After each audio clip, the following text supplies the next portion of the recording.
We have people coming in. Welcome. Welcome, welcome.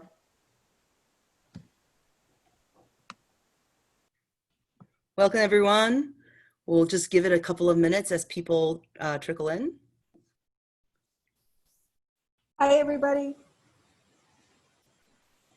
What is proper entering etiquette in Zoom webinars? Just keep saying hi as people walk in. I guess so. I guess so. The numbers keep climbing, so we'll keep staying on until it settles. Welcome, everyone. Welcome to Master the World. All right. I think this is settling for now. I'm sure more people will join us. Hi, everyone. My name is Li-Ming Stroh. I am the co-founder and CEO of Master the World. So excited to be here for our third installment of a webinar. Hi, Kate. I'm going to talk a little bit more about the engagement factors we have here in our webinar. But before I start, I wanted to introduce our panelists today. We have Tim Gaiser from New Mexico. Hi, everybody. We have Madeline Triffon, Master Sommelier from Detroit, Michigan. Detroit says hello. And we have Evan Goldstein, of course, Master Sommelier, coming from San Francisco, California. Sunny San Francisco, California today. Very good. All right. So let me get to the slideshow here. So again, we are so excited for you guys to be here today. If you're tasting along with wines, we hope you've opened the wines and that you realize that this webinar is going to go fast. It's more of a reveal webinar, so hopefully you've already started tasting. If you haven't, catch up and start tasting now. If you're not tasting along, not to worry, you can absolutely play along. We are going to talk about all the markers we're seeing in these wines. And so if you're learning about wines, this is a great opportunity for you to guess what we're talking about. And as we reveal, you'll be able to play with the poll as well to guess what wines we're all talking about. So very much a play with wine or play without wine opportunity. And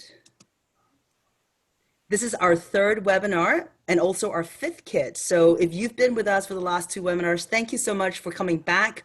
We know that these are crazy times and we really want to welcome you to this monthly wine community. And again, we are going to be doing these webinars as long as there's interest and every month with every kit that we send out.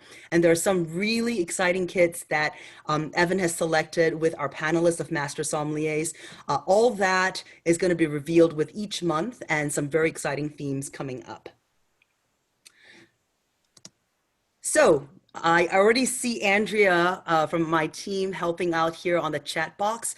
We love for you to stay engaged. So if you are logged in to our kit, and I should stress here that our kits, while you have to purchase the kits and purchase those kits online, if you wanted to access the kit and have a follow along thing on the webinar here, you can actually get an account for free and you can access the kit for free. Today's kit is kit 107. All you have to do is go to mtwwines.com, go to taste and reveal and type in 107A.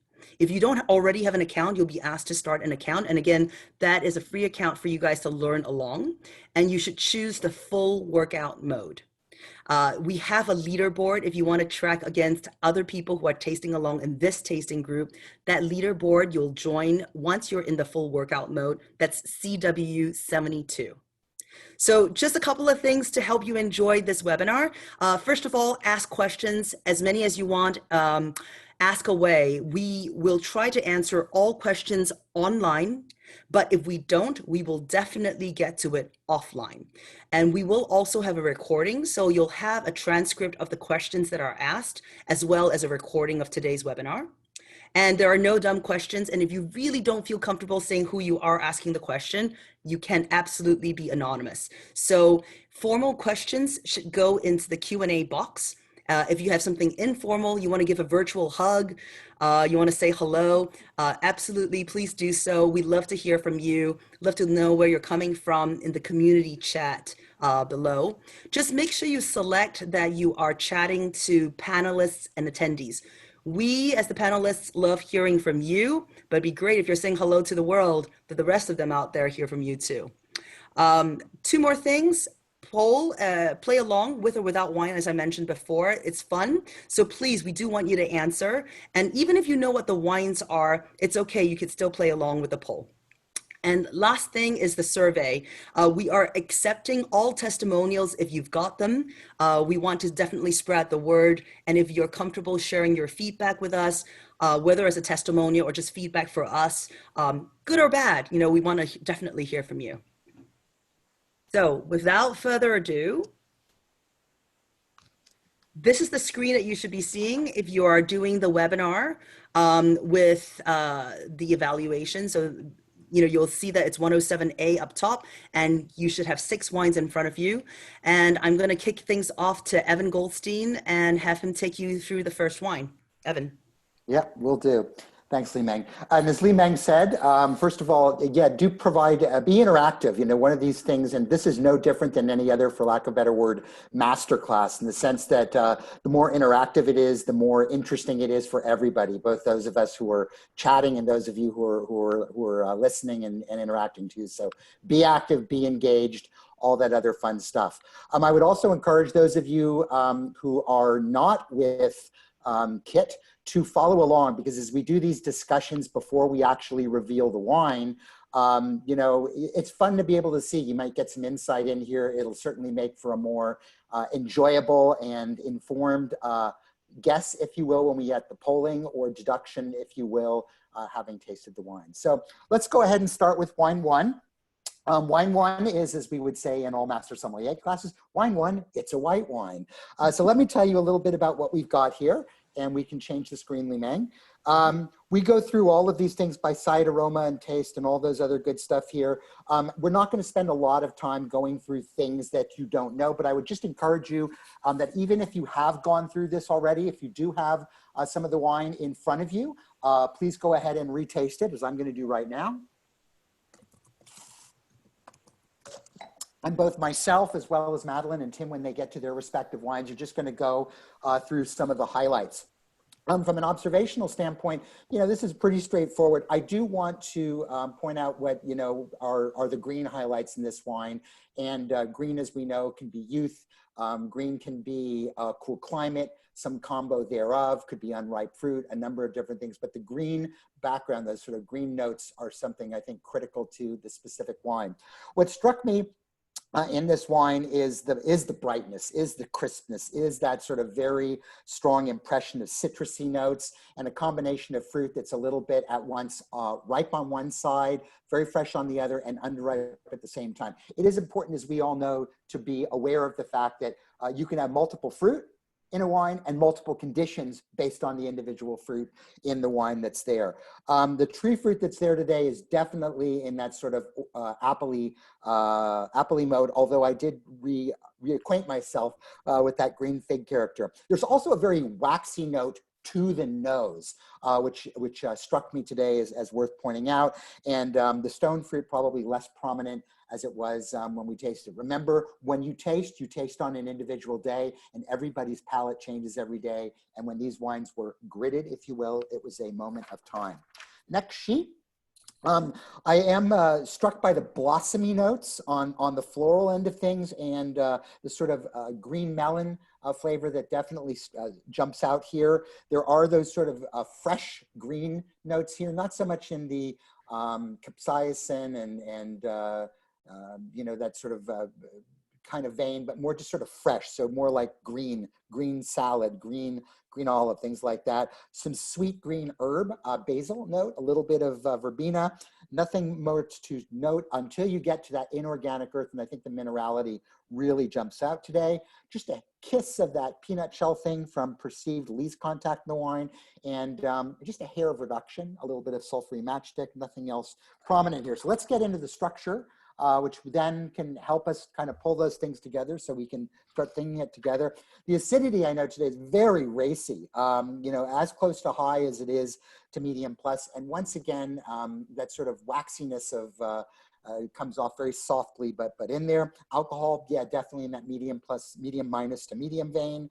no phenols, and without question, lean and tart, and a very persistent finish, and showing in its tautness a lot going on. So that brings us now, Li Meng, I believe, to our polling, right?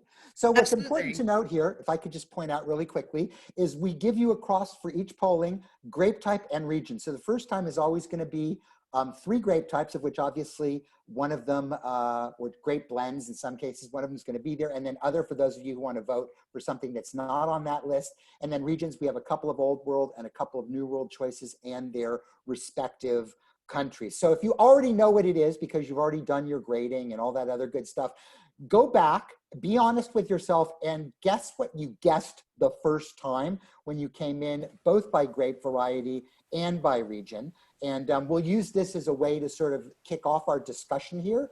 Be honest with yourself in all this, and know that the beauty of polling is that you'll get to see the whole array of answers. Li Meng's put it up. Take them through that, Li Meng, I guess. So yeah, absolutely. Please just take a minute here. I'm going to see, we want to try to get to all 33 of you voting as much as possible. Take a minute to vote and see what else you thought was possible. I think the last webinar, what was interesting was seeing why it wasn't something else and seeing that other people thought the same way that you did. If you pick other, do let us know in the chat box what other means. You know, what other things were you seeing in there?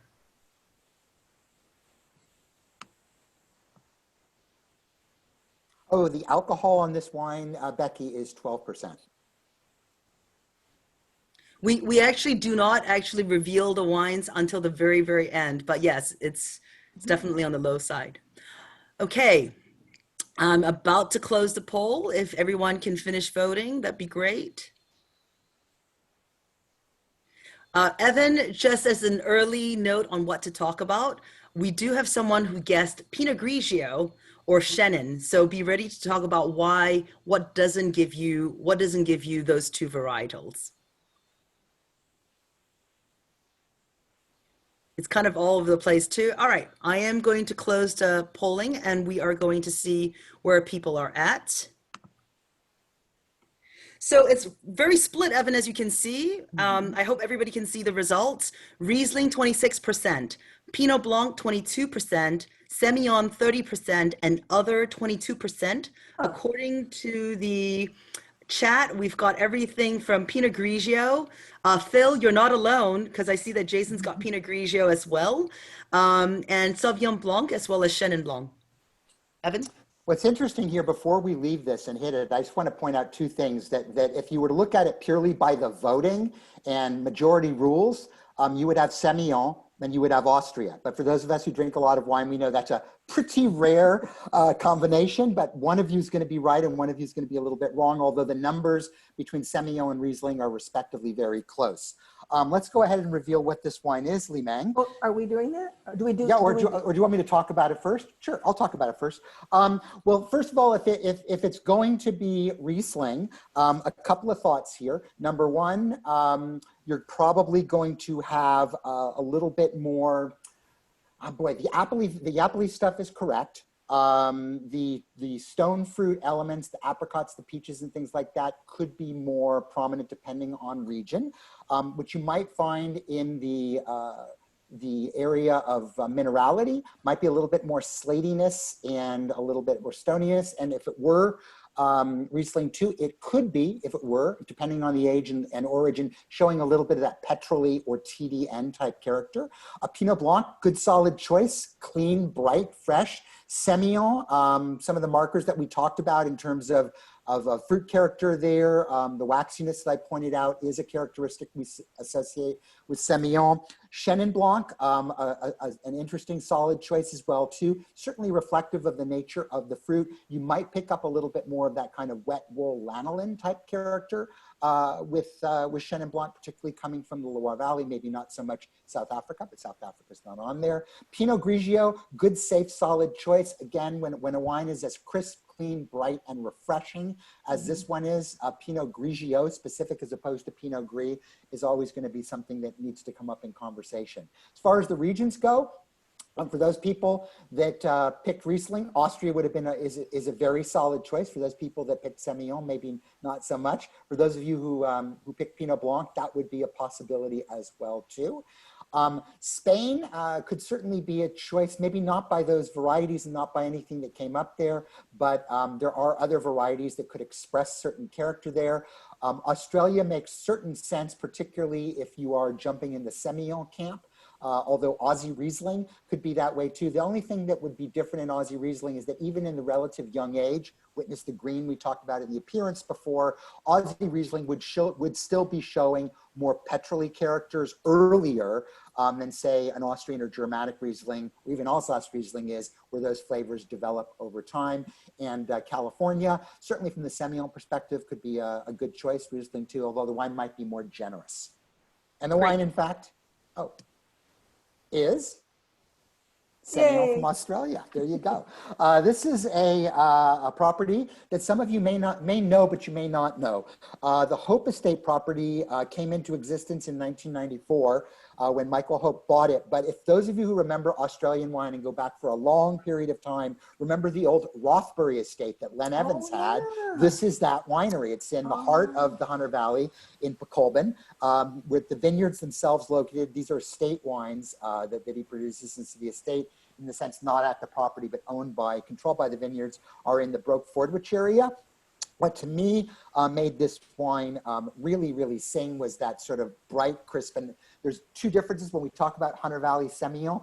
There are those that are released, quote unquote, upon release, and those that are released late. So in Australia, for those of you who are fans of Hunter Valley Semion, you know they have this program called Bottle and Berry, where they literally put away wines and release a wine that's typically 5 to 7 years of age at the same time they release the current wine. So it depends on which wine you are. When these wines get older, they will pick up more nutty and slightly more honeyed and almost buttery texture character of wines. But when they're young, they are like this. They are lean, they are bright, they are seriously citric by nature.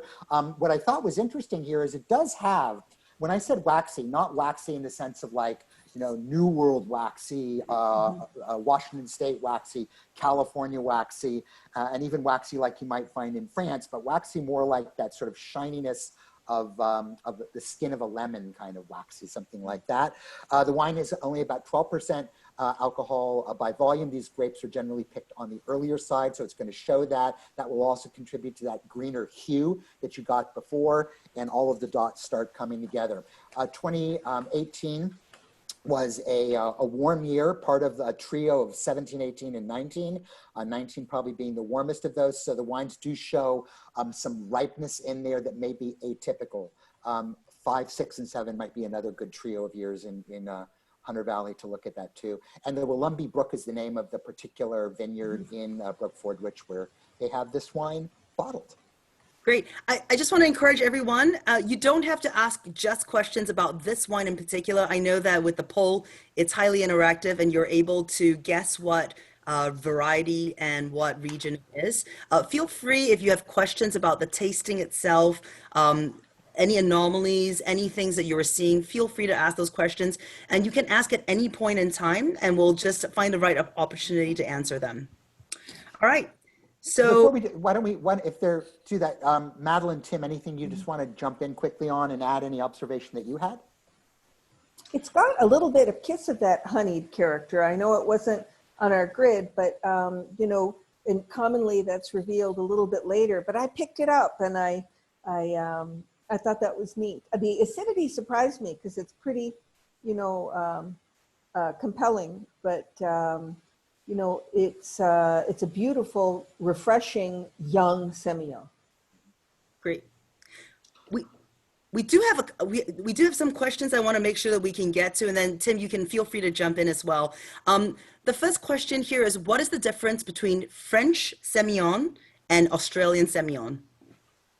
Well, simply put, I mean, the Semions that you find, this is a fairly spot on example of what you're going to find in the Hunter Valley these days. I mean, it reflects that sort of bright citric character that you're going to have. Semion that you find from France is generally going to be relegated down to the Southwest, most specifically in the Bordelais, greater Bordelais, southwestern region. And two things I think differentiate them.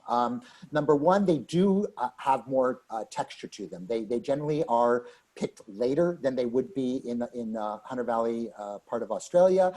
They are going to show more of that true waxy, almost a creamier texture to them.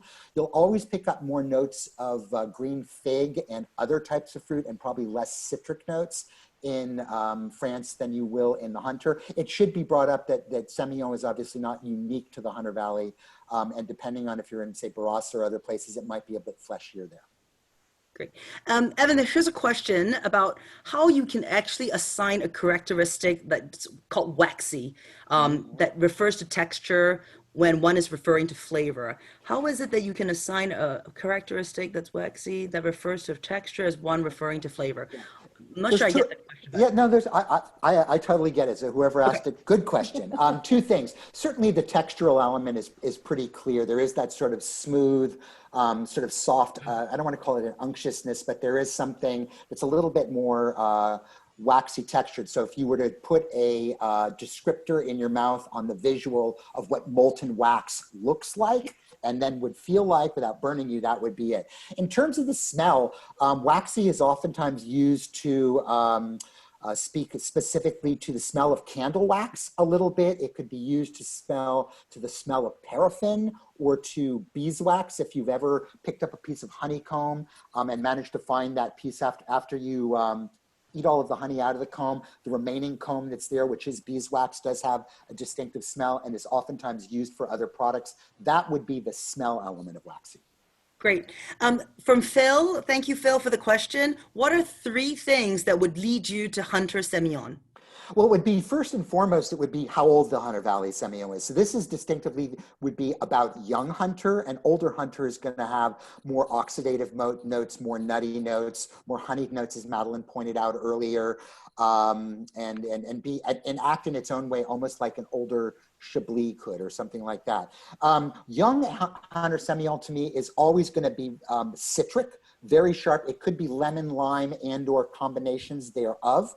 You usually will find appley characters to it. So in a lot of respects, it will show a tremendous amount like young Riesling can. The difference is going to be in the occasional, and I picked it up a little bit today, fig is a character, green fig, Adriatic fig is a character that's associated with Semion pretty much regardless of location. As I said before, more pronounced in France and other parts of the world than in the Hunter, but you can pick that up there. And then, like I said before, a little bit of this waxy thing is going to be there. The very strong mineral character in combinations with those, in the absence of TDN, is also going to be something else you get. And again, sort of the lighter body. This is going to be the lightest bodied of the Semions. Last question before we move to the next wine from Jason Charles, slightly controversial, I think. With being such a warm vintage and having the higher acid, is this wine acidified in the winery? That would go winery by winery basis. Tim's going like this. Yeah, I'm telling you, I don't believe so, but I think one of the things you have to remember about what they do in Hunter Valley is those wines are defined by early picking.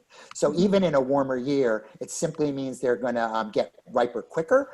The wines may have a little less physiological ripeness as opposed to sugar ripeness, but they are still going to pick them on the earlier side. And because of that, they're going to have a high combination of all of the acids that go into that and therefore show naturally quite sharp. Great. Thank you, Evan. We're now going to move to Madeline in Detroit. Madeline, wine number 2, please. And I had one question for Evan before we go away. Yeah. Would you call this like a semi-aromatic wine, Evan? Yeah, I would probably put it there. It has notes of both because, you know, it probably, you know, whoever mentioned Shannon earlier in their other guests, you know, there's probably more commonality there. I think it probably shows more aromatically when it's younger and it develops more as it gets more mature and bouquet, goes in there with some of the other varietals. But I think that's a good observation. I bring that up for all the wines, especially whites, as something helpful, especially, you might find it helpful. And by the way, hello everyone, I'm thrilled to be here, especially tasting with, you know, three dear friends. Makes us let our hair down, you know. But I find the whole question of asking yourself, is this non-aromatic, semi-aromatic, or aromatic wine or grape variety might be useful, particularly if you get yourself confused by staring at a lot of optional descriptions that don't necessarily speak to you. So hold that thought. So I've been sitting here playing with wine number 2, and it's coming across quite aromatic to me. And going through, you know, we're describing both the palate and the aroma together, but I can't miss the visual. You know, it is straw or pale yellow. I wouldn't wrap yourself in, you know, knots about color too much, at least in my light, which is pretty direct. I'm not getting much green. I'm getting a teeny little bit, but it's certainly not a strong yellow or a deep yellow. Try to be just simple about white wine, you know, visual descriptions, but clear-headed. And they are different, you know, they're just not obvious. Aromatically and on the palate, to me, this is all about florality, flowers, and sweet citrus. So hitting the fruit first, you know, Meyer lemon, pink grapefruit. Be careful of the grapefruit. Don't get married to Sauvignon Blanc right away. I'm not saying it isn't, but you know how you're desperate to know what, what it is if you're blind tasting. A combination of fresh and maybe a little tart. In terms of the tree fruit, it's really not a dominant aspect, but I'd say it's more sort of yellow-brown pear and yellow apple. What I get quite a bit on this tasting is stone fruit, apricot and peach. I mean, really nice peachy fragrance, both ripe, fresh, that type of thing. And then moving on to tropical, you know, I tend to think simple. So if any of you are out there going, oh, I don't know about guava and kiwi, me too. You know, I'm headed more towards melon, both cantaloupe and honeydew. You know, but there's again a pretty illusion of sweetness to it, because certainly no actual sweetness.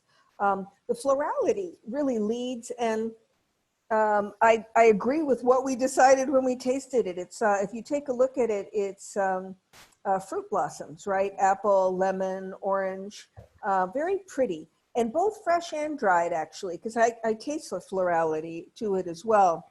Not a whole lot of green to me. It's certainly secondary, and if you look at what we picked, cucumbers and salad greens, those are not, you know, strong green elements. If you look at vegetable and herbal, it's mild, but again, I like the chamomile description, and I like a little bit of ginger. You know, there's a little bit of spice there, but again, don't let it drive you crazy. There's definitely a minerality to it, and I've got to tell you, in the aftertaste, which is lingering and driven by acidity, there's a salinity. You know, I took a little salt shaker and put it on my palate, so hold that thought, because that really does speak to certain growing regions sometimes. Zippo oak, you know, to me, in the next elements, the thing that really speaks to me at this tasting is lees contact. You know, there is both in terms of flavor and a mouthfeel. This wine, you know, has mouthwatering acidity, but it's also got a fleshiness to it, almost a muscularity that is lovely. And can we go to the structural elements? I think that's all I'm going to focus on in terms of the descriptives, unless you gentlemen want to pipe Madeline, up with something. Since there's one question here that pertains to the previous slide, is there enough ginger here to indicate botrytis? No. I rarely am that definitive, you know, but that's a really good question. No, it didn't even tromp through my head. You know, it's more, and it's a terrific question, because that can definitely lead you down a very specific garden path. So keep going back to the nose on this. It warms up too. It's very pretty, even if you can't figure out what the hell it is, you know. It smells wonderful. If we do, gentlemen, are you okay on descriptives? You want to add anything, or shall I march on to the structure? March away. Okay, structurally, definitely dry, though there's certainly, this is a great example of a strong fruitiness that has nothing to do with RS. And people still struggle with that, you know, especially if you hit grape varieties that have, you know, compelling acidity. This has no physiological sweetness, at least, boy, none that I can perceive. Acidity, I would say medium plus, absolutely. It might come across to you as high if you're particularly sensitive, and it certainly compels the finish. Alcohol, my tasting, I'd almost scooch up to medium plus, but it's certainly not, medium minus, and it's certainly not high. So, be decisive about it, but I think it is of the type of alcohol that gives it, some weight, but doesn't command your attention. Phenols, no, that I can perceive. Lean and tart, I'm sorry, did you want to say something? No? Lean and tart, by default, I don't have the other options in front of me. I mean, it's certainly not round and fleshy and smooth, but again, it's got a little bit of mouthfeel and weight without that being helped by oak. Finish, medium plus to long for sure. And complexity, well, I talked about, several layers of elements, so there you have it. Madeline, just one quick question before we go to the poll. Yes. Phil is asking, can you explain what to look for in phenols for white? To me, and I've got two tasting gurus here. The simplest expression, it changes your mouthfeel. If you want to think of it like white wine tannin, it will raise the fur on your tongue a little bit. Tim, would you agree with that? Yeah, phenols is a big family of chemical compounds. Tannin is in that family for red wines. And phenols come from grape skins. So in white wines with must or during fermentation or post-fermentation, you have skin contact, you're going to get a little bit of bitterness. And this particular grape and wine definitely shows phenolic bitterness regularly. In this particular showing, I think if it's there, it's mild. It doesn't, pull my attention, but it's not without it completely. Fair enough. So thanks for asking the question, Phil. Great. I'm now going to launch the poll for number 2, as you can see above. Do I get to remind people about the punchlines of this wine, or do you want me to do it after they vote? The things Whichever way you'd like. Let's see how the vote goes. I think that maybe seeing how the vote goes is be indicative to see how much controversy it is. I think if a particular variety gets a lot of votes, then we can go straight to the answer and then we can explain from there. Thank you everyone for voting. Keep them coming in. We have about 30 more seconds to go. And again, we really appreciate the question. There is a question, or there's a comment here from Kathleen from Las Vegas. Hi, Kathleen. Because of the texture, she's calling it Wetterspiel. So that's an interesting one, and we didn't actually give that option. So it'd be interesting as people are clicking on other. There are at least 2 of you who are clicking on other. Please let us know what else you're thinking of. Everyone know what Wetterspiel is? That's designation correct in Macau, and I think it refers to a falconer's tool, which you had to be rich back then with a lot of falcons to know about Wetterspiel, but it does refer to ripeness, and it's nestled behind what Steinfelder and Schmaragd, the lizard. And I just want to, Kathleen said that she's wrong, but I just want to tell everyone, we've had different things on the chat that say I'm wrong. The process is what we're really focusing on here. By you tasting, by you playing along and trying to understand the connections between the theory and the deductions, that actually really helps you get better at tasting. Okay, so I am going to end the poll now and share the results. Here's where we're at. 71% called it an Albarino. Some Riesling, very few Chardonnay, and some called it other. Besides Wetterspiel, if anyone else wants to venture what other was in your mind, and we can answer that, let us know. In the region area, with Albarino came Spain, as 71% of you called it an old world wine from Spain. Some of you said France, a few of you said New Zealand, and only one of you said California. So I'm going to, I think it'd be a good time for me to reveal the wine. And we can talk a bit more about why this is the wine. This is what it is. Bravo, bravissimo. Though I think I did a reasonably good job describing how it was behaving in the glass. And I mean, wines like this, because Albarino, I often think, thank God I don't have to blind taste it, because sometimes it can be very tricky indeed. You know, it's what I would refer to, you know, routinely as a general rule as a aromatic to semi-aromatic grape variety. This particular one is quite expressive, you know, in the florality and the peachiness of it. So stone fruit, sweet citrus, floral, also that salinity. I mean, this, by the way, is from the Val de Salnes, which is the coolest, wettest subdistrict of the Rías Baixas, right up against the Atlantic. And, you know, I can imagine tasting that salt air on my palate. I mean, some people will flirt with wood with this grape variety. I find that just sick and wrong, you know, because I think it's so pretty by itself. But I think, you know, why is it not Riesling? You know, the acidity is a little bit is not quite compelling enough. I think, you know, I don't get any elements of petrol in that family. And, you know, certainly peach apricot will figure into Riesling aromatically, but I think there would be a stronger slaty minerality aromatically, you know, and also in terms of fruit, more compelling, you know, maybe tart green apple, that type of thing. The acidity, the alcohol on this, by the way, is 13%. And, you know, I mean, German Trocken Rieslings can flutter around that, right? But sometimes less. You guys want to opine about why it has to be. This, by the way, I want to tell you, this is cool because this is very modestly priced. I love seeing this in terms of accessible. It's made by a cooperative winery, but they've got like 600 members, and they are very well respected. This is a custom label for the fine importer European sellers. And what else to tell you about it? I think that's it. Mm-hmm.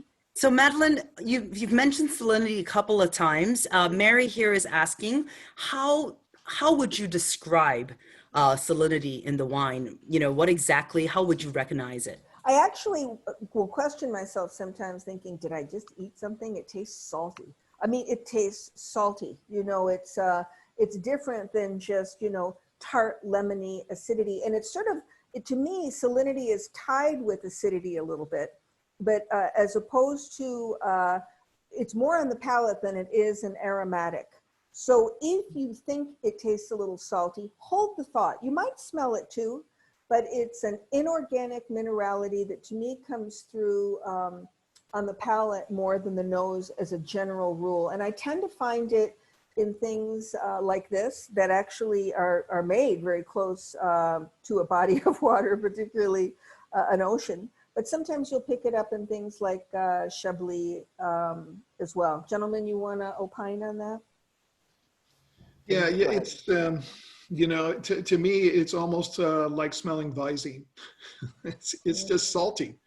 And to Madeline's point, if you've got, you know, vineyards that are in such close proximity to the ocean, you know, that, you know, marine air gets into the soil, the microbiome and yeast population and on and on and on. Yeah. Great. But guys, I'm going to move on. Oh, sorry. Three quick points. Yep. Yep. Point number one, with respect to that, oftentimes salinity can be referred to as sort of like a sea spray character, and that is literally sort of both bringing together that marine and that saline thing. And it can actually taste salty. If anybody's ever had, for example, some of the wines from Campania have an actual salty flavor, like Greco di Tufo can. If you've had white wines from Baja, California, those are salty by definition because they overpull from their aquifers down there, and it literally tastes salty.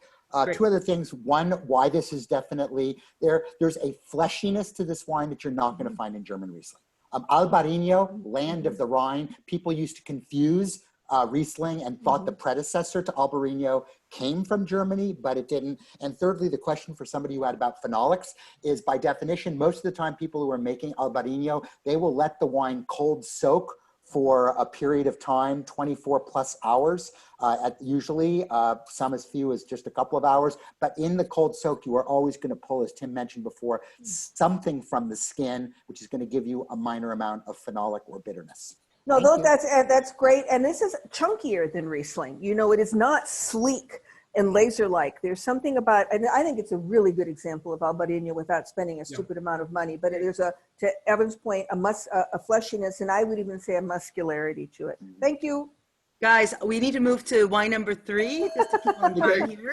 So, Tim, you're up. Yeah. Now, before I take off, I'm sure my teammates have noticed that the internet behind the Adobe curtain today is a little iffy. And so I've been booted off a couple times. And if Evan, that happens, I want you to be my sub, okay? Mm-hmm. All right. So everybody, hello.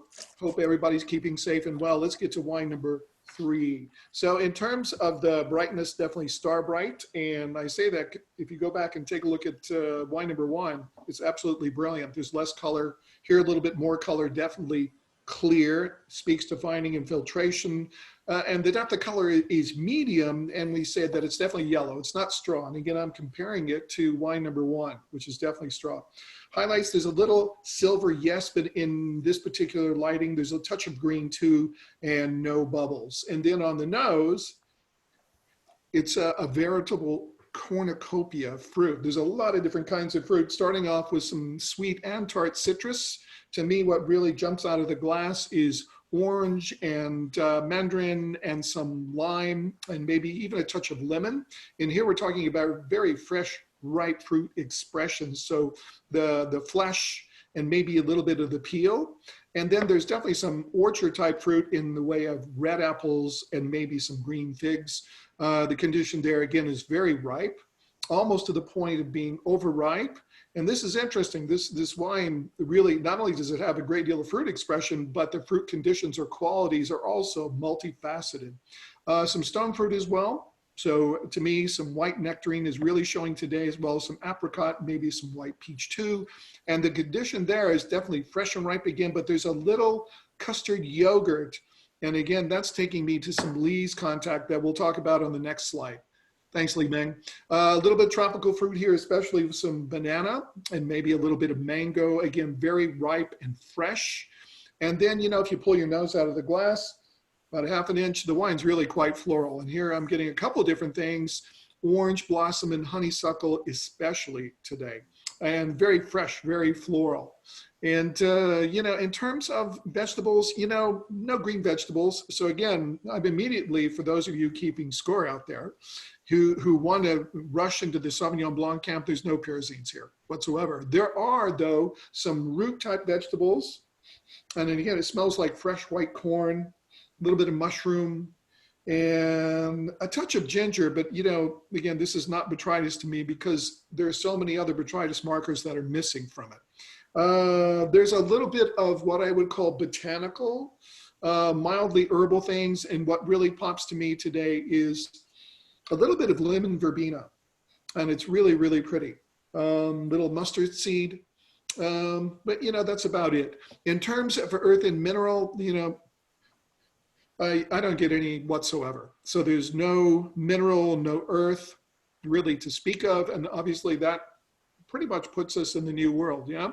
Certainly no animal. There is some oak aging here, which is very interesting to me, okay? Because now all of a sudden, we have to narrow our focus down in terms of blind tasting. And this is, again, this is a cornucopia of fruit, but all of a sudden we have used oak. And here that takes the form of kind of a nuttiness like marzipan and hazelnut and pine nuts. Definitely some Lee's contact, no chemical compounds. And again, the perceived winemaking choices, you know, definitely some Lee's contact. And I'm very curious about the skin contact. And I'm going to look for phenols, phenolic bitterness when I taste it. Okay, next slide, please.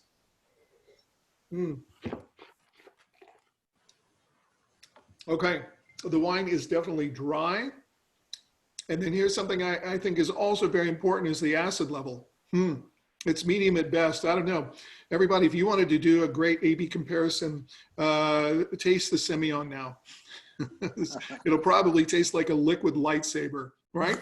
This, on the other hand, you notice that your salivary glands are flatlined, right? And there's certainly no acid in the front of your mouth on your enamel of your teeth. The alcohol here, I can feel a little bit of warmth. So I think it's medium plus at least.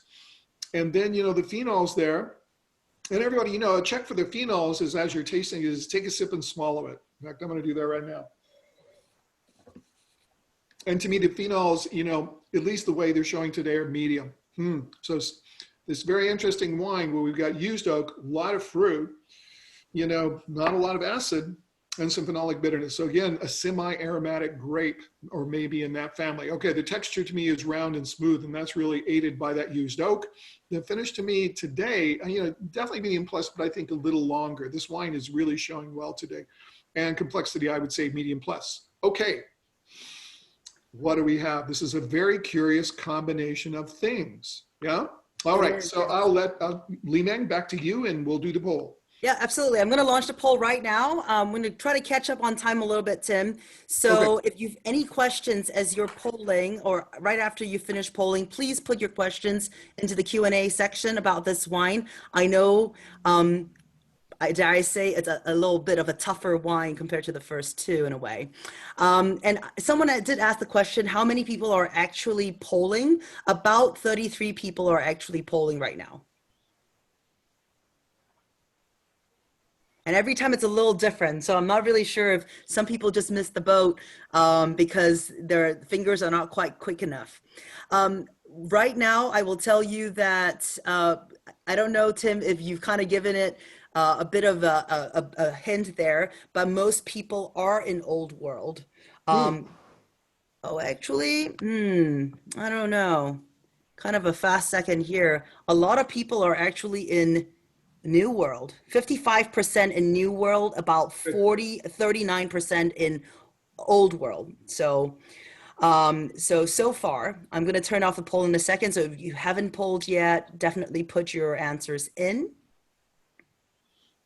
And no one has guessed it to be a Portuguese white blend yet. So I'm going to end the polling right now and share the results. So we can see here that the Rhone white blend stands out at 50%, the Chardonnay at 38%, and then there's other. If you've picked other, please tell us what else you've picked. California definitely at 63%, and then we've got some Old World France, some Old World Portugal. So Tim, on to you. Do you want me to share the next slide or? Sure, and then let's talk about it, you know, just a decision matrix kind of a process. Yeah, please. Yeah, sure. Dun, dun, dun. And, you know, Li-Meng pointed to this. This is probably the most challenging wine of the three whites. Here we had a very interesting combination. You know, for those of you that were in the Old World, remember I made a point of saying there is no earth or mineral here whatsoever, you know. We have semi-aromatic grapes, both of them.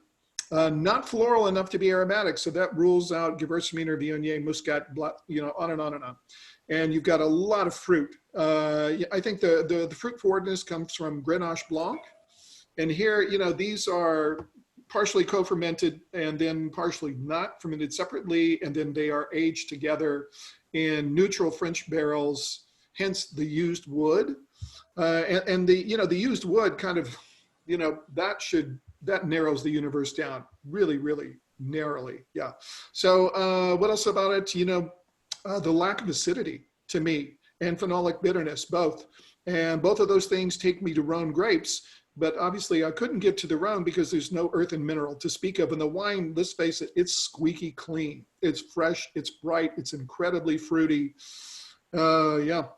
So thoughts from my esteemed colleagues. You definitely have to do this deductively, and that's why I think it's a great exercise in a use of this grid. And I don't think Chardonnay is off balance. You know, a chunk of people went there, and the reason for that being probably the wood pulled your attention. And to me, they may be saying all used, but I get a little bit of more dominant oak on this, Tim, you know, regardless of what the stats say. So the reason I'm saying this is don't, you know, start pinching yourself because you considered Chardonnay. And Russon and Grenache Blanc are not highly aromatic grape varieties, but I think to Tim's point, the doing it deductively and putting it in the New World and then figuring what can it be is the punchline with this wine. It's not an easy wine. Yeah. I have three, sorry, Evan, let me get in three questions from our audience here. One is from Phil that said, would it Bitter, low acid, no florals, oxidized, led him to Old World, New Northern Rhone. So, Tim, can you talk a little bit about? I think you said that there was There's not no enough earth. there's no earth and mineral, Mm, you know, and it's so fruity and clean. You just can't go to the Old World. great. And then another question here from Molly is it common to see oak on Marsan Russon blends coming from California?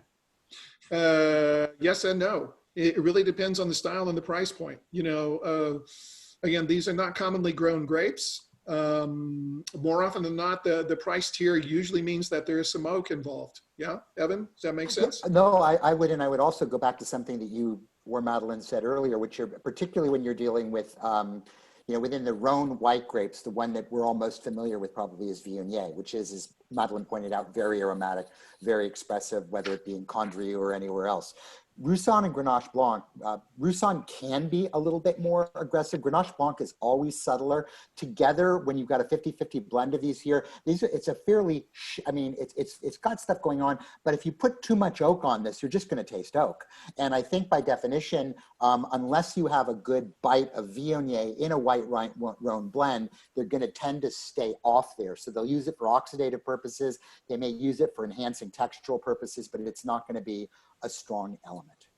Now, Evan, I think this is a good question for you because we've often talked about how wines change over time. From Jason, he says that this wine in particular is showing much differently than it did an hour and a half ago. Not sure if it's my palate or temperature or time exposed to oxygen. Your thoughts? No, I would say twofold. Number one, wines are, you know, unlike say vodka or gin, wines continue to change. They're living and breathing, if you will, all the time. And it is the contact with the oxygen interacting with the esters and the aldehydic components of wine that are going to make it more expressive. So it is not you. It is in fact the wines, and these wines in general, particularly given the fact that they're, you know, going from 750s into these smaller bottles, moving to you, et cetera, really need some time to unravel. And in fact, I would not only encourage people, even when this webinar is over, to go back and check the wines and see how they've evolved and see how they've changed. But also notice that during the tasting, and I think I recommend this in some of the materials that we've got, that freshen up the wines too. So like right now, go back and even just top off a little bit and refresh the wines, reds and whites.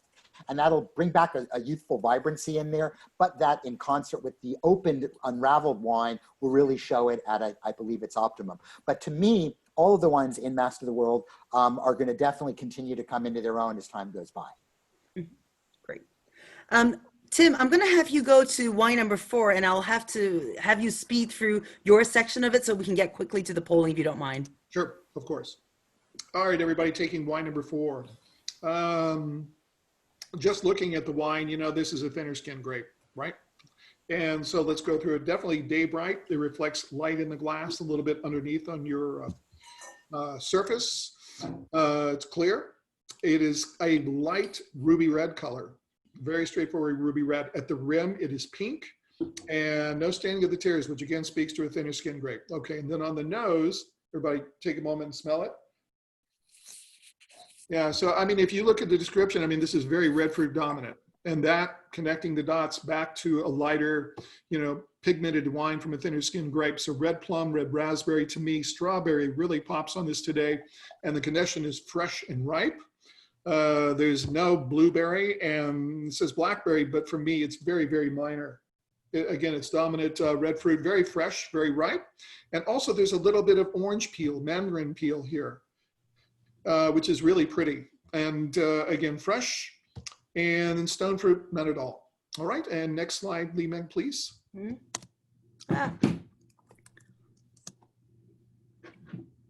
There we go. So it is, you know, there's definitely some lovely floral notes for me, especially rose. And yeah, a little hibiscus is almost vitamin C-like, who knew? Fresh, no green vegetable. There's a little bit of white mushrooms here, but you know, it's more herbal. It reminds me of black teas like Assam or Darjeeling. And maybe just a little green like California Bay Laurel. Yeah. Other spices, a little licorice, and there's a little something that is root and cola-like sassafras or, yeah, sarsaparilla. A touch of organic soil, but not overwhelming. Maybe a touch of minerality. Oak aging, there's definitely oak aging here. And I think it's a mix of both a little bit of new, but predominantly used. And it takes the form of some light baking spices. Some sandalwood is a perfect one that I get out of it. And that gives the wine just a touch of oxidation. And here, the almond marzipan and chestnut, and then no chemical compounds and perceived winemaking choices. Here, in a red wine like this, we'd ask ourselves, was this whole cluster versus partial stems and all that good stuff? But to me, this is, no whole clusters whatsoever, because there's a lack of really overt fruit that I would accept. And also the color would be different from whole cluster. Okay, please, on to the structure.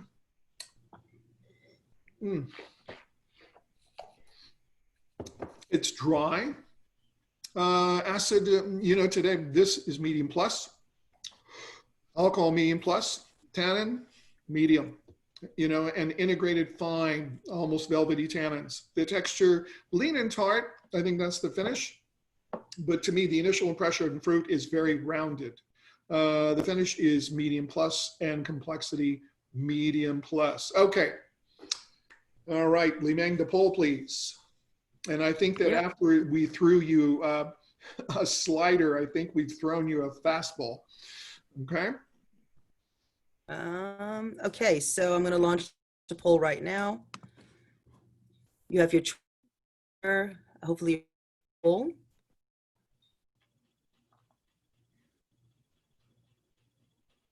And I'm looking at about 30 people who are voting right now, so please get your votes in. And if your choices are in the other category on the grape variety, please let us know what you're thinking other than Pinot Noir, Gamay, or Tempranillo. And Tim, it's quite split between, mostly New World, but definitely some Old World as well. So give it about seconds and I'll close.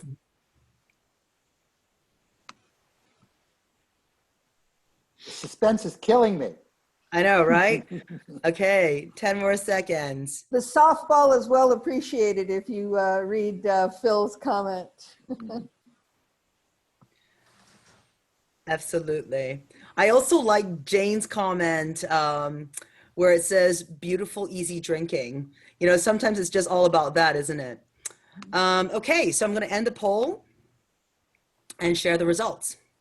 So 72% said that it was Pinot Noir. We've got a little bit of Tempranillo in there, and then other and Gamay sort of evenly split. From the chat, I can see that some people thought that it was maybe Grenache. On region, we have kind of a split between, I think majority is in the New World camp, about 68% New World, 32% Old World, if you split it that way. And between New World, Oregon and California are split evenly. So Tim, I think you do need to explain, if you've pulled up the New World markers, what really pointed you in Oregon versus California? Well, okay. Bit dependent, right? Yeah, well, we have to reveal before we, in fact, why don't we reveal at this point and then we can talk. Absolutely. Okay. And the wine is, well, there we go. Okay, Brick and Mortar, Anderson Valley, Pinot Noir, 2018.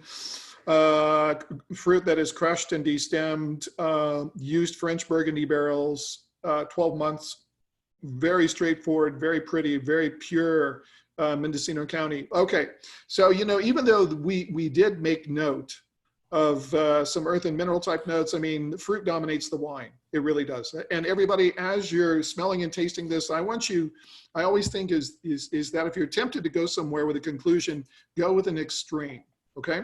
And in this case, I want to compare this to Pommard, okay? The Côte de Beaune. And not only that, with some stem inclusion, and you know how dry those wines, how acidic and how austere and how earth-driven they are. And can you get to that with this glass of wine? The answer is no. It's just not earthy enough, and it's got too much fruit. It's very pretty wine. I think somebody said easy drinking. Yeah, this is really pretty wine. Okay, for those of you that said Beaujolais, We got two things missing: no carbonic maceration and no stem inclusion. Okay, and actually, it's even the wrong color, because Beaujolais is going to give you a hint of blue and purple, and this is decidedly red.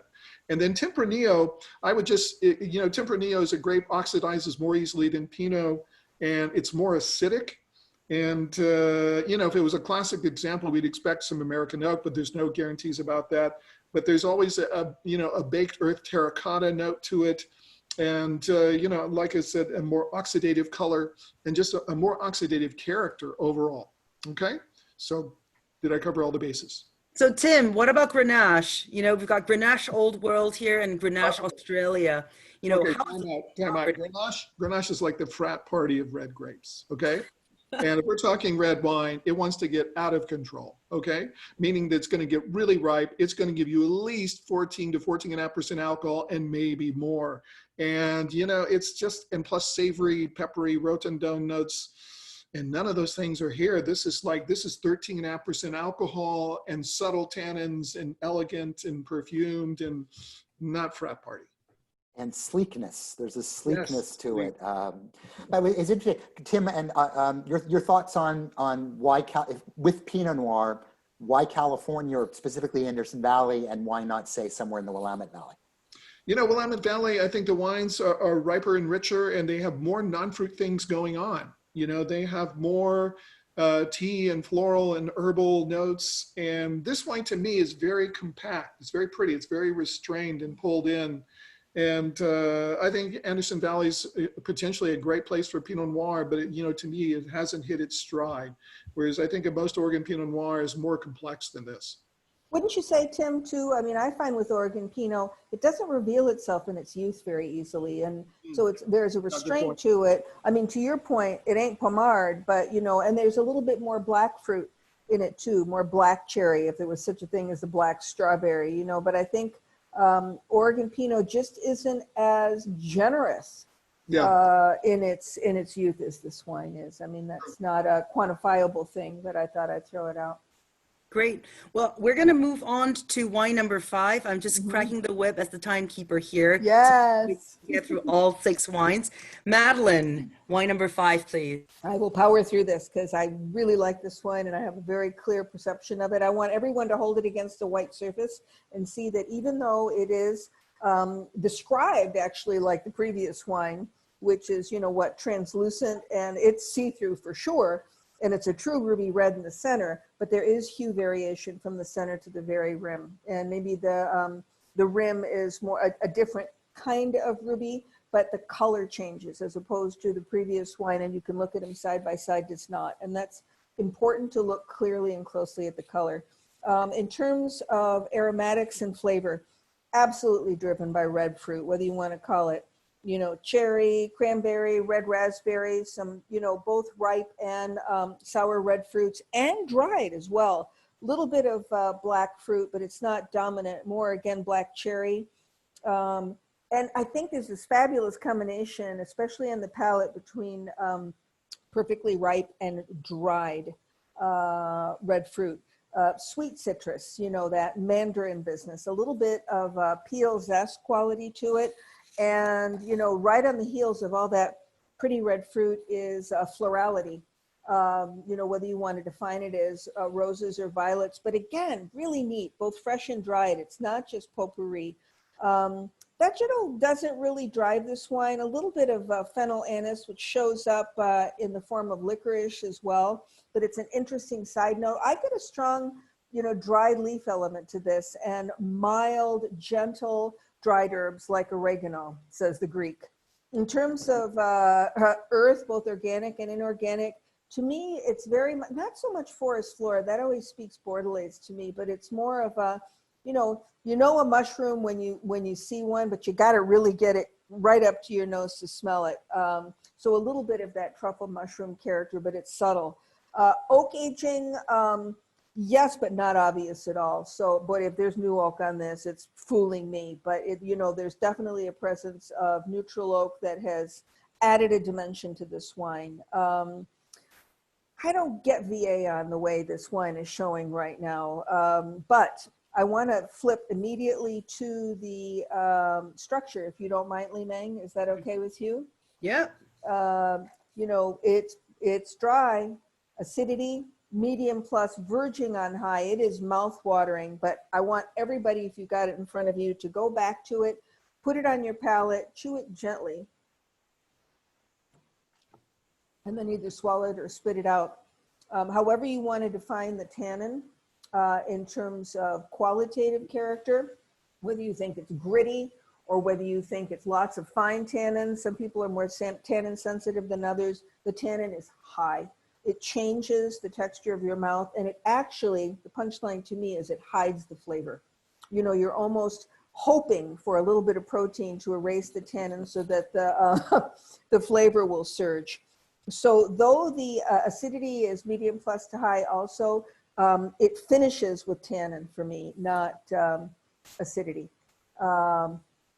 I think that's it in terms of descriptive, and I think we can just rush into the polling if you want to. But again, I'm going to remind everyone, try to keep the thumbprint of the wine in mind, especially when you're staring at and go ahead and vote while I'm yapping at you, when you're staring at so many potential descriptives. You know, what are the 4 to 10 elements that are prominent in your mind and senses when you taste the wine? And for me, thin-skinned grape. Alcohol, by the way, and I didn't mention that, it's moderate plus. I mean, it's not, you know, it commands your attention slightly. My chest is warming, and just as a PS, this is over 14%. You know, highly aromatic, drying tannins, whether you want to call them hard or not. Plenty of organic earth, and it's, you know, the aroma is very pretty. No new oak that's obvious on this. There you have it. How's the polling going, Lina? Well, I could see there's a fight between Nebbiolo and Sangiovese. Gee, what a surprise, you know. You're going to need to explain that one. I am very, very comfortable explaining Yeah, that. so We're done. we'll give everybody else a minute to vote here. Anybody going for Tempranillo? Some people are, and I think no one's gone for others, so it's very uniquely, but someone here did say that they wanted to go for CDP, so. Ooh, okay. Okay. Good for you. So, be true to yourself.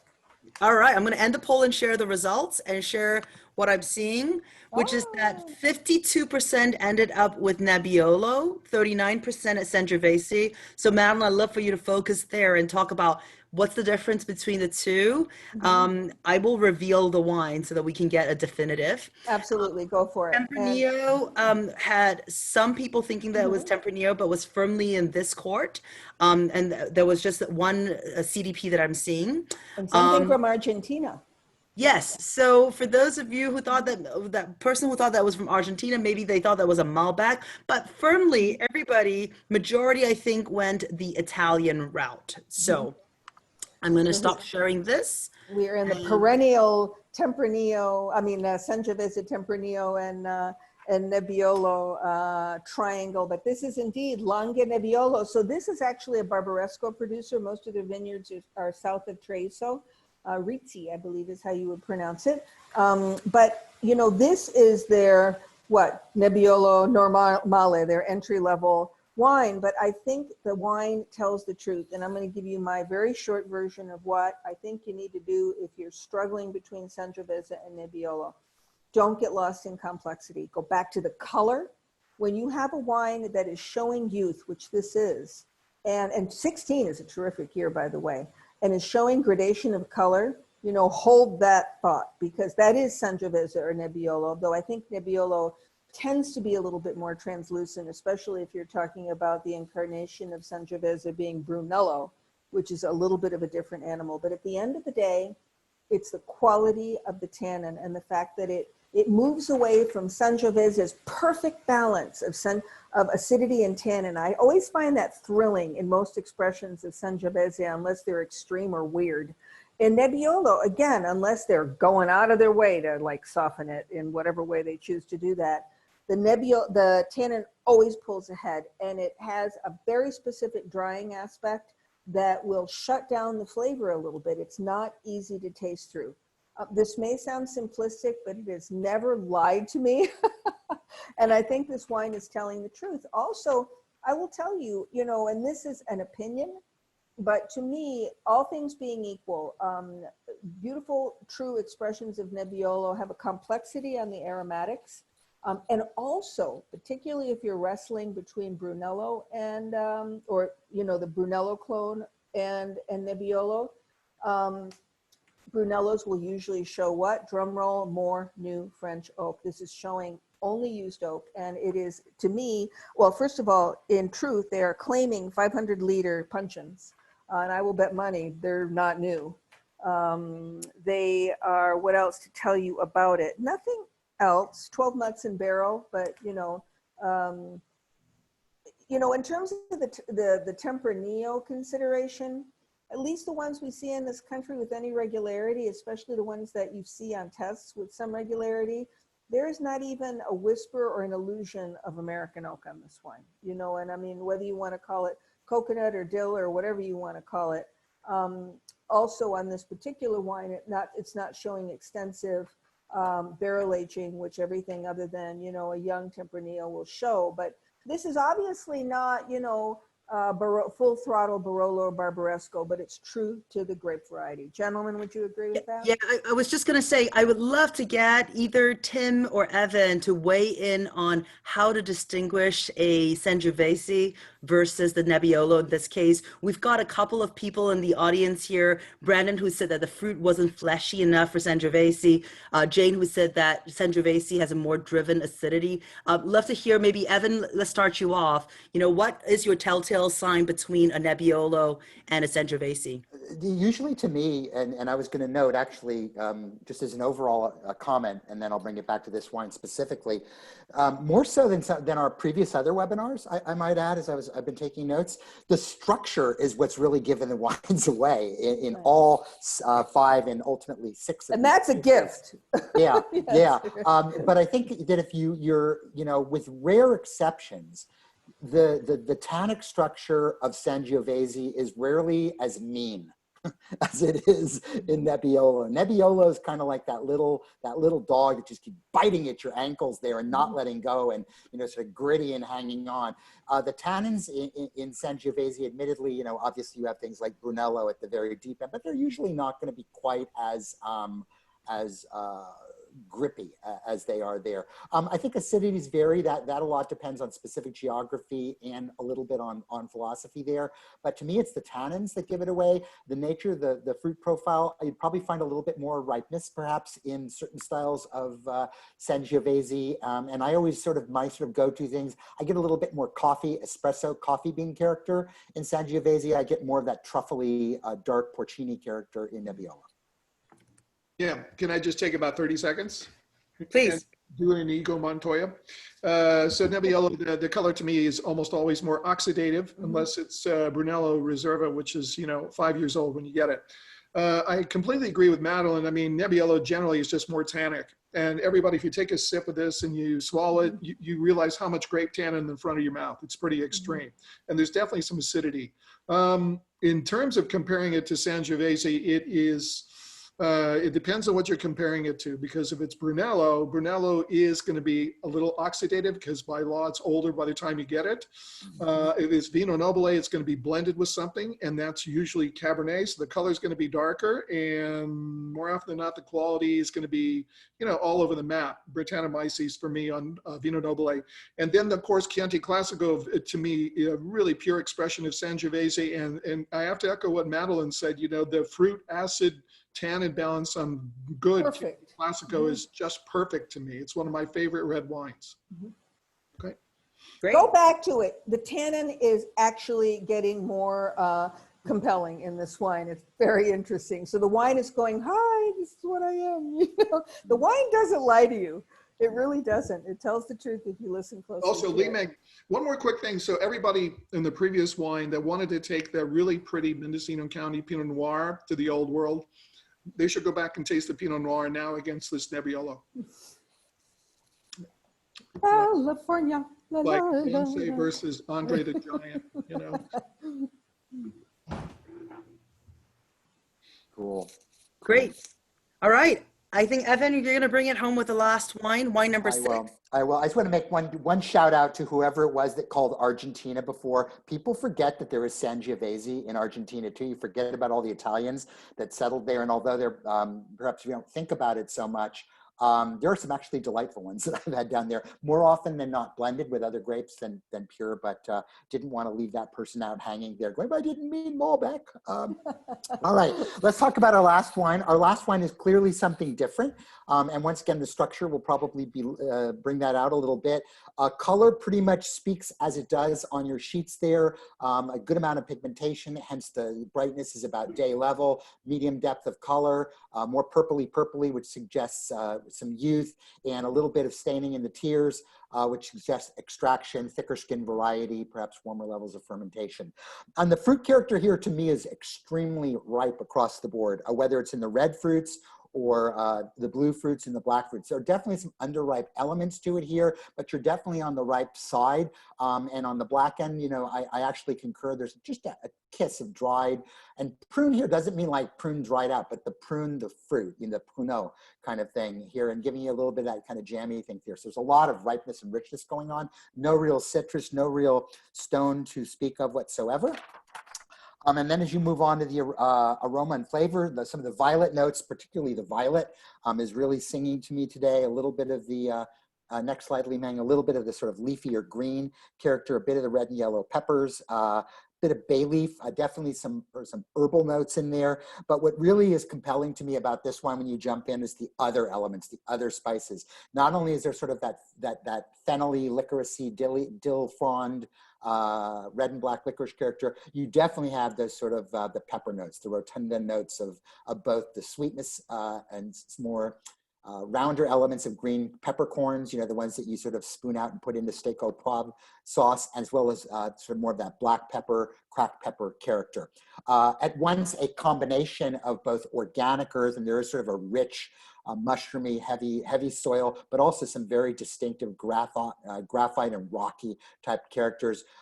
Definitely sort of sanguiney, meaty, smoky types of elements here, and it does come off with an impression of oak. Oh, I don't think that's, you know, if there is oak in here, it's more of a perception thing, and I think it's important to note and bring out here that as we go through these things and the wines are gridded, these are perceptions of what's going on in the absence of knowing what the wine is. We're not sitting here and then doing that and correcting them to the tech sheets afterwards. So it's really how the wine pronounces itself to you, and I can understand why people would do it. It's very well melded here, and there is a slight oxidative note to it as to what's going on here. Bit of, I think VA might be an overstatement, but definitely a sense of stem inclusion and all the notes that brings that together. Structurally, this wine definitely dry. The acid level is, man, I wouldn't call it, you know, shrill, but it's definitely there. For some of you, maybe not as acid sensitive, you might find it a bit lower. Alcohol is there, present, medium plus, I think quite accurate. Tannins present. And what's interesting here is the sort of duality of this wine. At once it finishes and the middle palate is gritty and astringent, you know, as much to tannin as to perhaps variety, but the attack is actually quite round, which is sort of an interesting side by side. It finishes on the longer side. It's got a lot of stuff going on in it, which suggests obviously quality winemaking, quality fruit, and quality area. All right. So again, for our last poll of the day, I'm going to throw this out. Here we go. So you have your choices there. A few interesting choices there, and you know, one of the things to think about is as you're doing this, and I'm sure many of you are, but remember that grape variety and then region and overall region, old world, new world, and specific country are all interconnected there. So make sure that you're matching your cogs in your wheel there and not picking a grape variety that doesn't make sense with a specific region there. Mm-hmm. I think this so as wine we're going speaks along, very much to what it is, though. Go ahead. yeah, a lot of folks are going down the Syrah path. We've got Rhone blends also being checked out. I'm curious to know, for those who are going with other, what other are you thinking of? On the chat, I'm seeing a Malbec potentially. Um, but the majority is definitely firmly in the Syrah camp. So I'm glad that everyone is feeling very confident about the one varietal. Let's see if you're right. And then in terms of region, Evan, I'm seeing a split between Old World and New World, between France and Washington. So I think that this might be this discussion on terroir.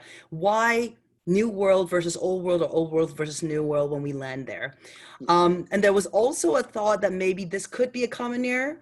So it'd be interesting. And Evan, I should say the panelists got together. Evan throws out what the wrong answers should be, and we're very thoughtful about what wrong answers are. No one's selected Alianico, so it'd be interesting why, Evan, you thought that maybe some people would have selected Alianico. So with that, I'm going to end the poll and share the results. As you can see, 85% went with Syrah. Just a few people went with Rhone. And other, as I said, it was either Malbec, I think, or Carmenere that was out there. And then in terms of region, it's actually 45% tilted towards Old World France, and 40% to New World Washington, and 15% to New World Australia. So New World kind of got 55%, if you will.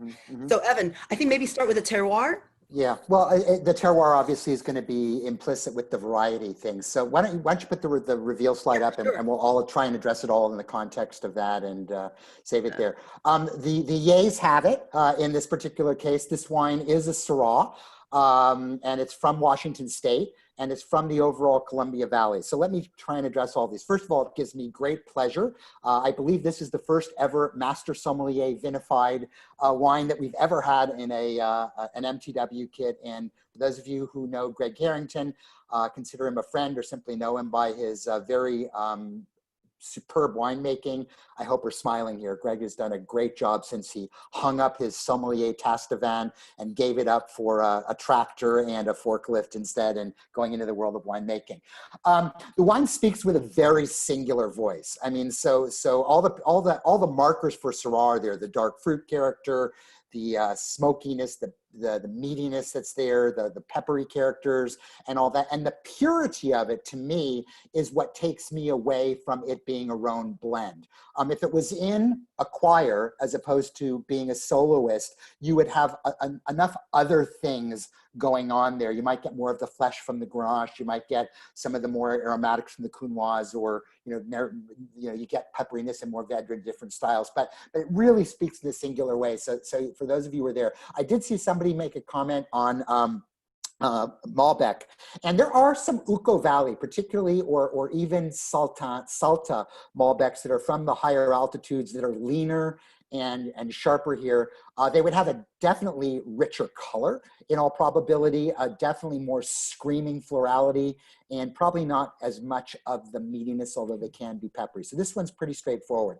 What's interesting about the Washington versus France comments, or where people are going there, or even the Syrah comments from Australia, is what all of those areas share in common when they're doing well and interpreting Syrah in the way they are doing so here, are generally moving towards towards the cooler type areas. So, you're thinking of maybe Mount Langi if you're in Australia. You're thinking of, Northern Rhone if you're in the Rhone, from myriad different producers. And then you're thinking for people who are interpreting Syrah as Syrah rather than Shiraz in Washington State, which is generally going to keep you more towards the eastern part, the lower east here, down towards the Walla Walla areas. But what's interesting here is that you'll note that the appellation on this wine is Columbia Valley. And what that means is that Columbia Valley is obviously a larger appellation that can encompass a lot of things here. And the fruit is partially from Yakima, which is giving you that sort of darker, sweeter, richer, riper, fruit-forward element to you.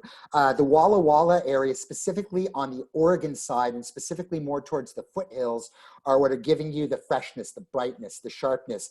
And then for those of you who love Bootsy's Rubber Band, who love the pepper, you love the funk, you love all of that element, that is coming from the Oregon side of Walla Walla, in the area that we now know of affectionately as the embedded AVA of the rocks of Milton Freewater.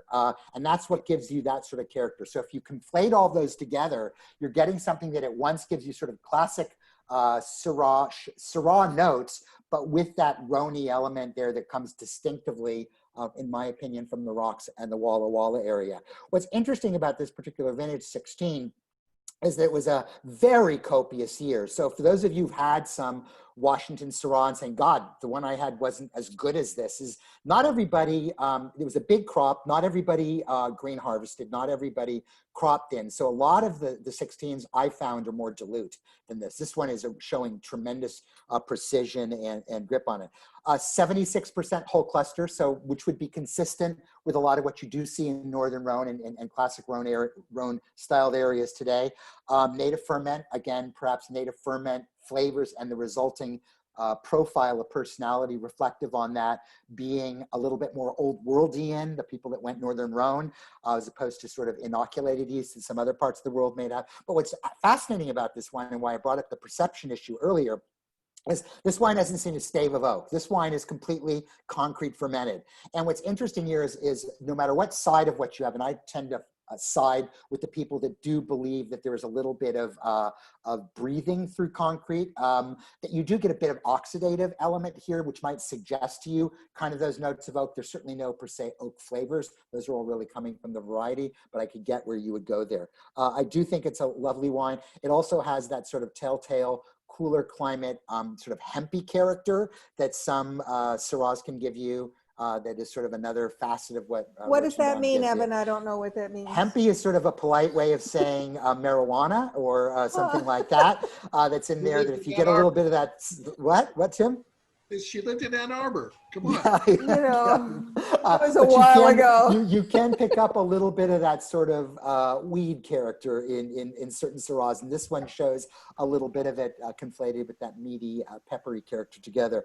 Just a delightful effort, I think. I just texted Greg Harrington how well this was showing, and he said, "Awesome, thank you." Because I got to tell you, all y'all out there, you can memorize this for New World Syrah, and I think that you know, Evan has spoken to it so eloquently, but it actually elevates the word simplicity. There's a directness about this wine that speaks to the New World in terms of why it's not Northern Rhone, you know, but it's not a simple stupid. It's just an absolute directness in the quality of fruit, and it is singing the grape variety. Oddly to me, we talk so much about structure. This is flavor. You know, when you get that meat, that pepper, and you ask yourself the question, is this a monovarietal or not? You know, and this is singing a very straightforward song. I hope you don't mind my 10 cents, but I think it's just such a wonderful expression of New World Syrah. And, you know, Washington State, yay. Yeah. I just want to give it a minute, Evan, for those who did pick a Rhone blend. How is it not, what are the markers that you would have been looking for the blend aspect? I think Madeline kind of nailed it right there. And I mean, there is such a binary sense of what this wine is all about. It's just boom, it's right down there. It's every mark about Syrah. If it was blended out, there would be a little bit more other things around the edges that weren't speaking from such a singular point of view. Like I mentioned earlier, you know, Grenache might lend a different fleshiness, more floral, and almost sort of a jammy, graping element to it, which is different than ripe Syrah. That's a very different thing. If you were to pick up some of those players to be named later, you know, the Counoises, the Mourvedres, you know, they're all going to add different elements to it. And this has just got such a straight, you know, it doesn't have grayscale, you know, it's one color. And that to me is what meant where it was there. It's interesting though, and I would encourage all of you out there in MTW webinar land, try out some of these Rhone blends from Northern Washington and try them side by side with pure Syrahs. And I think that'll be a more, you know, demonstrated sense of what's going on there. But bravo. And I hope, Madeline, I hope Greg sends you a few cases of wine after gave him that shout out. Oh, I just gave him a hug for free, you know. Well, I just wanted to thank everybody once again. I do want to end on time, so just a few housekeeping notes as we are heading out. Thank you to our panelists, Madeline, Evan, and Tim, for being here, and of course, talking about all these lovely wines from this month's kit. If you're feeling overwhelmed, I want to repeat this message. You are not alone. We do this for a living. Certainly, you know, we have different levels of knowledge here at our company. We know that there's different knowledge out there. So please keep it fun. Over time, you will get more and more. I certainly feel like by tasting with these lovely individuals by osmosis, slowly but surely, you know, you'll get there. Spread the word. This last 6 months for us was crazy. Doing this during the pandemic. It was a soft opening. We're ready to ship to all states, you know, so please spread the word. At MTW Wines is our handle on a lot of social media, or hashtag us. Or just simply share our seminar recap with your friends for our next webinar. Our next webinar, speaking of which, is August 19th. It is still hot. We will send out to all subscribers the ability to add ice packs. If you live more than 2 days of 2 days of UPS travel from California, we recommend that you might want to upgrade to a 2-day air for the next shipping, which is going to ship out next week. We will be sending an email out to subscribers for you to make that choice if you wanted to add more into the shipping, or we could hold it. All of these recordings are available to you even after the fact, so you can always taste at your leisure at a better time that works for you when it's not quite so hot out. All in all, thank you again. We have a couple of unanswered questions, but we will address those questions and answer them at the very when we actually sell out to everybody, send it out to everybody. So thank you again, guys, for being here. Much appreciated. Hope to see you next month. Thank you all out there for participating and being such an engaged group. Makes all the difference in the world to us. Thanks, everybody. Stay safe. Great to Bye. participate. Spread the word. This is just such a terrific resource for all of us, me included. Thank you, guys. Have a good time. All right, talk to you soon. Stay healthy.